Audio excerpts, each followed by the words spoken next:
Hello everybody and happy Thursday. Where we left off in the story, Harry was just on his way to the hospital wing to see if Madame Pomfrey could fix his arm because Professor Lockhart had just apparently removed his bones instead of fixing them with a spell.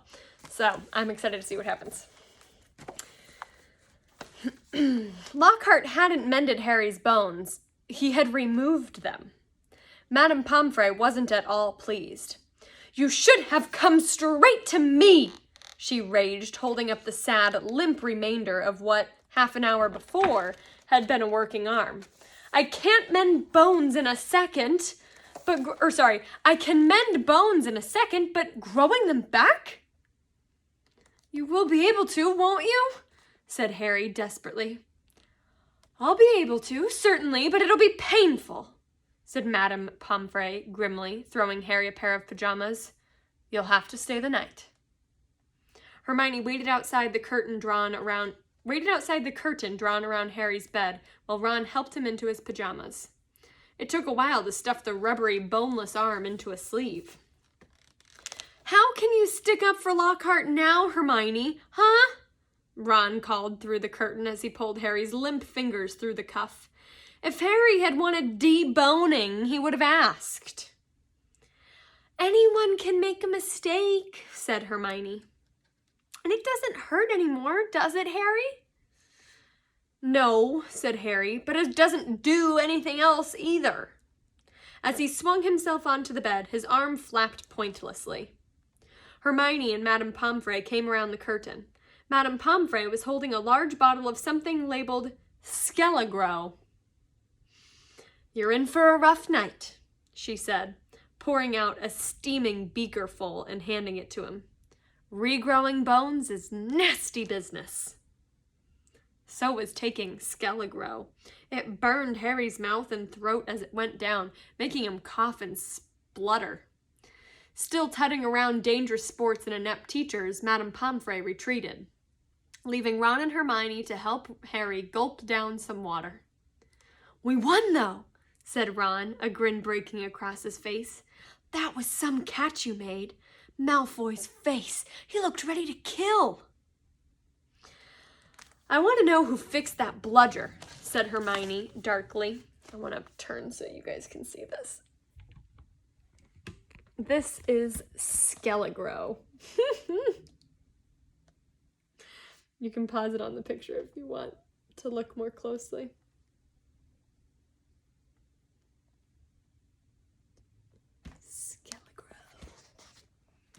I'm going to angle this so maybe you can see. Okay. "I want to know who fixed that bludger," said Hermione darkly. "We can add that to the list of questions we'll ask him when we've taken the Polyjuice potion," said Harry, sinking back into the pillows. "I hope it tastes better than this stuff." "If it's got bits of Slytherins in it, you've got to be joking," said Ron. The door of the hospital wing burst open at that moment. Filthy and soaking wet, the rest of the Gryffindor team had arrived to see Harry. "Unbelievable flying, Harry," said George. "I've just seen Marcus Flint yelling at Malfoy. Something about having the snitch on top of his head and not even noticing." Malfoy didn't seem too happy.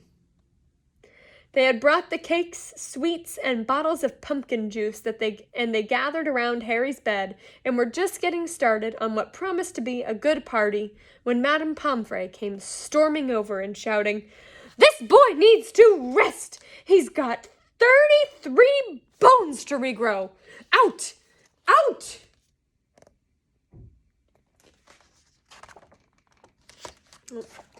Back to no pictures for just a couple pages. And Harry was left alone with nothing to distract him from the stabbing pains in his limp arm. Hours and hours later, Harry woke quite suddenly in the pitch blackness and gave a small yelp of pain. His arm now felt full of large splinters. For a second, he thought it was that which had woken him. Then, with a thrill of horror, he realized that someone was sponging his forehead in the dark. "Get off!" he said loudly. And then, Dobby! Oh boy, Dobby voice comes back. Okay, hold on, I need to channel it. Okay. The house elf's goggling tennis ball eyes were peering at Harry through the darkness. A single tear was running down his long, pointed nose. Harry Potter came back to school, he whispered miserably. Dobby warned Harry Potter. Ah, sir, why didn't you heed Dobby? Why didn't Harry Potter go back home when he missed the train? He heaved himself up on his pillows and pushed Dobby's sponge away. What are you doing here? He said. And how did you know I missed the train? Dobby's lip trembled, and Harry was seized by a sudden suspicion. It was you, he said slowly. You stopped the barrier from getting us through. Indeed, yes, sir, said Dobby, nodding his head vigorously, ears flapping. Dobby hid and watched for Harry and sealed the gateway, and Dobby had to iron his hands afterwards. He showed Harry 10 long bandaged fingers, but Dobby didn't care. But Dobby didn't care, sir, for he thought Harry Potter was safe, and never did Dobby dream that Harry Potter would get back to school another way. He was rocking backwards and forwards, shaking his ugly head. Dobby was so shocked when he heard Harry Potter was back at Hogwarts. He let his master's dinner burn. Such a flogging Dobby never had, sir.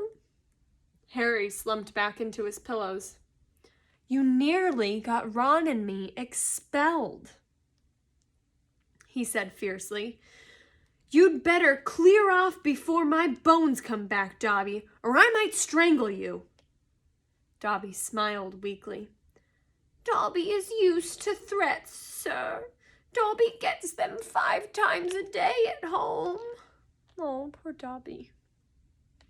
He blew his nose on the corner of a filthy pillowcase that he wore, looking so pathetic that Harry felt his anger ebb away in spite of himself.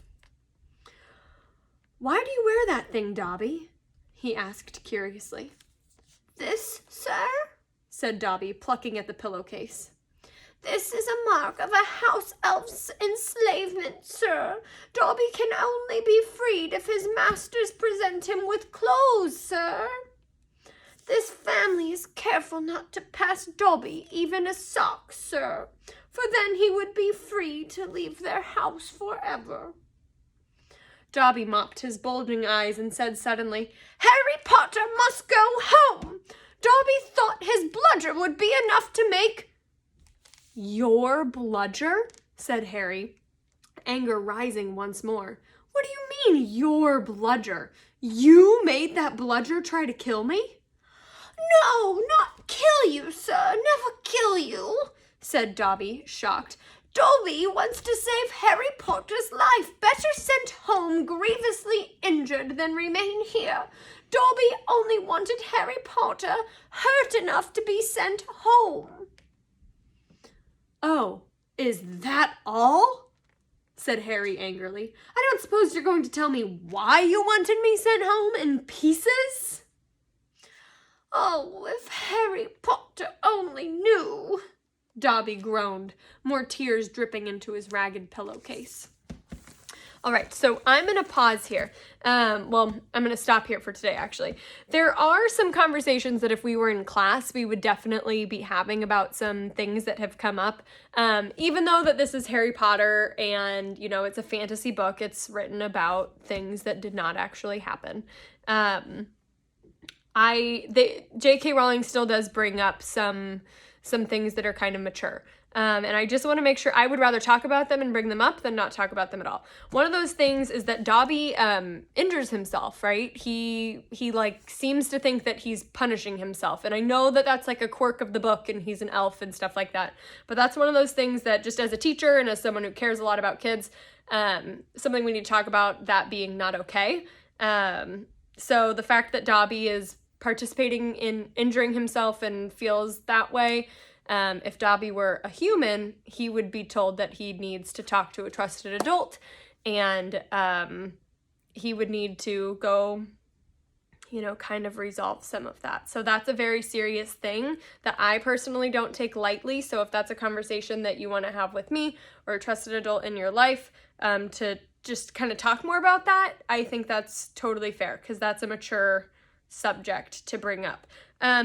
It's also, this part of the story also brings up enslavement, right? So we all know, and we've had a bunch of discussions in class about slavery, and that is not something that is joked about ever under any context. In the wizarding world, it appears, I'm learning with you as I read this story, it appears that elves are enslaved, right? So they have owners, they don't have rights, and it seems like his masters threaten him and threaten his life even, he says. So that's something that's super serious. I think that could be discussed with an adult in your life again, because it's a serious topic and conversation that if you want to continue processing and, I don't know, just kind of venting your emotions or learning more about or asking questions, I think that's super appropriate that you either address those to me, whether it's on email or Zoom, or to your parent, trusted adult that you live with,